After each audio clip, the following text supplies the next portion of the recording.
মোচা আমরা অনেকেই অনেকভাবে রান্না করে থাকি। আজকে কিন্তু মোচার রেসিপিটা একটু অন্যরকম, একদম ইউনিক পদ্ধতিতে রেসিপিটা তোমাদের সাথে শেয়ার করব। কেউ যদি এইভাবে আগে কোনোদিনও বানিয়ে থাকো অবশ্যই কমেন্ট বক্সে জানিও।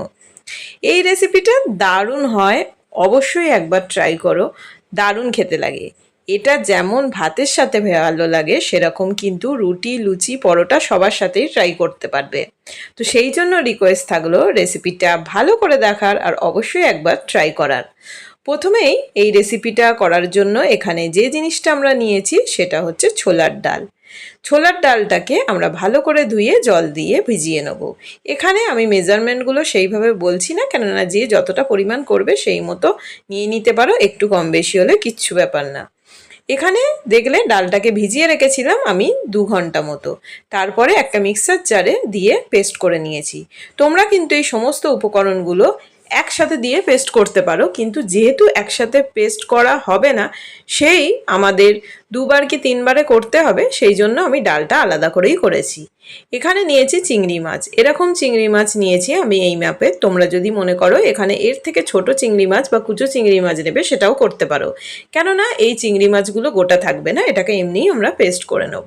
তো আমি এই মাপটা পেয়েছিলাম, সেই জন্য এই মাপের চিংড়ি মাছ নিয়েছি।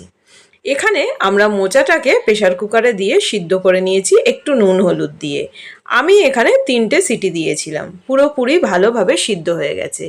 মোচা আর চিংড়ি মাছটাকে দিয়ে একটা পেস্ট করে নেব, কোনো রকম কিন্তু কোনো জল দিতে হবে না। যদি মনে হয় যে ঘোরাতে একটু প্রবলেম হচ্ছে, অল্প করে হাতে করে একটু জলের ছিটা দিতে পারো, ব্যাস। আর দেখো এখানে যে ডালটা পেস্ট করেছিলাম সেটা ঢেলে নিয়েছি, আর চিংড়ি মাছ আর মোচার পেস্টটাও ঢেলে নিয়েছি। আবারও বলছি, যদি মনে হয় তোমাদের বড় মিক্সার জারের মধ্যে একসাথে দিয়ে পেস্ট করবে সেটাও করতে পারো, কিন্তু বুঝে করবে। এখানে আমি নারকেল পাউডার অ্যাড করেছি 3 চামচ মতো। আর কেউ যদি মনে করো ফ্রেশ নারকেল ব্যবহার করবে, তাহলে এই যে পেস্টটা করছো তার মধ্যে দিয়ে একসাথে পেস্ট করে নেবে, তাহলেই হয়ে যাবে। এর মধ্যে আমি দিয়েছি নুন, হলুদ গুঁড়ো, লঙ্কার গুঁড়ো, 1 চামচ চাট মশলা, পেঁয়াজ কুচো, লঙ্কার কুচো। ভালো করে দিয়ে এটাকে ভালো করে মিশিয়ে নেব। নিয়ে কড়াতে তেল দিয়ে এইভাবে ভেজে নেব। এই যেগুলো আগে রেডি হচ্ছে এই বড়ার আকারে, সেগুলোও কিন্তু তোমরা ডালের সাথে খেতে পারো, দারুণ খেতে লাগে, বা স্ন্যাক্স হিসেবেও খেতে পারো।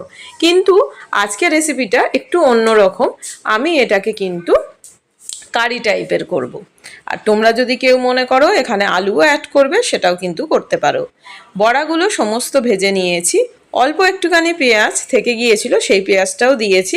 এখানে আমি পেঁয়াজ, আদা রসুন আর টমেটো পেস্ট দিয়েছি বলে আমি এখানে পেঁয়াজ কুচো যেটুকু ছিল সেটাই দিয়েছি। তোমরা মনে করলে আরও কিন্তু পেঁয়াজ কুচো অ্যাড করতে পারো, বা সেটাকে স্কিপও করতে পারো, কেননা অলরেডি আমরা পেঁয়াজ, আদা রসুনের পেস্ট যেহেতু ব্যবহার করছি। এখানে দিয়েছি নুন, হলুদ গুঁড়ো, লঙ্কার গুঁড়ো। আর এই পেস্ট থেকে যখন বড়া করেছিলাম সেটার কিছুটা পরিমাণ রেখে দিয়েছিলাম, সেইটা কিন্তু এর সাথে দিয়ে একসাথে ভালো করে এটাকে কষিয়ে নেবো। তোমরা যদি কেউ মনে করো কষানোর সময় অল্প চিনি ব্যবহার করতে পারো, আমি কিন্তু কোনো রকম চিনি এখানে ব্যবহার করিনি, আমি রান্নায় খুব একটা চিনি পছন্দ করি না। ঝোলটাকে দেখো ভালো করে ফুটতে দিয়েছি, ঢাকনা দিয়েছিলাম, এটা কিন্তু গ্রেভি হয়ে গেছে। এবার যে বড়াগুলো ভেজে রেখেছিলাম সেই বড়াগুলো এর উপরে দিয়ে দিলাম। বড়াগুলো রেখে একটু ফুটে গেলেই আমরা নামিয়ে দেবো, খুব বেশি কিন্তু রাখার দরকার নেই। এইভাবে নামিয়ে দেবো, দিয়ে ওপর থেকে ঘি ছড়িয়ে আমরা নামিয়ে নেবো। কেউ যদি মনে করো আরও ঝোল রাখবে, একটু আগেই নামাবে, রেখে দিলে দেখবে এই বড়াগুলো কিন্তু ঝোলটাকে অ্যাবজর্ব করবে। তো হয়ে গেছে আমাদের এই নতুন মোচার রেসিপিটা। ভালো লাগলে অবশ্যই কমেন্ট বক্সে জানিও যে কীরকম লাগলো। Thanks for watching. সবাই খুব ভালো থেকো, সুস্থ থেকো। চ্যানেলে যদি নতুন হয়ে থাকো এই রকম নিত্য নতুন রেসিপির জন্য চ্যানেলটাকে সাবস্ক্রাইব করে পাশে থাকা বেল আইকনটা প্রেস করে অল করে দিও, তাহলে সমস্ত ভিডিওর নোটিফিকেশন তোমাদের কাছে পৌঁছে যাবে সবার আগে। তো থ্যাঙ্কস ফর ওয়াচিং, টাটা।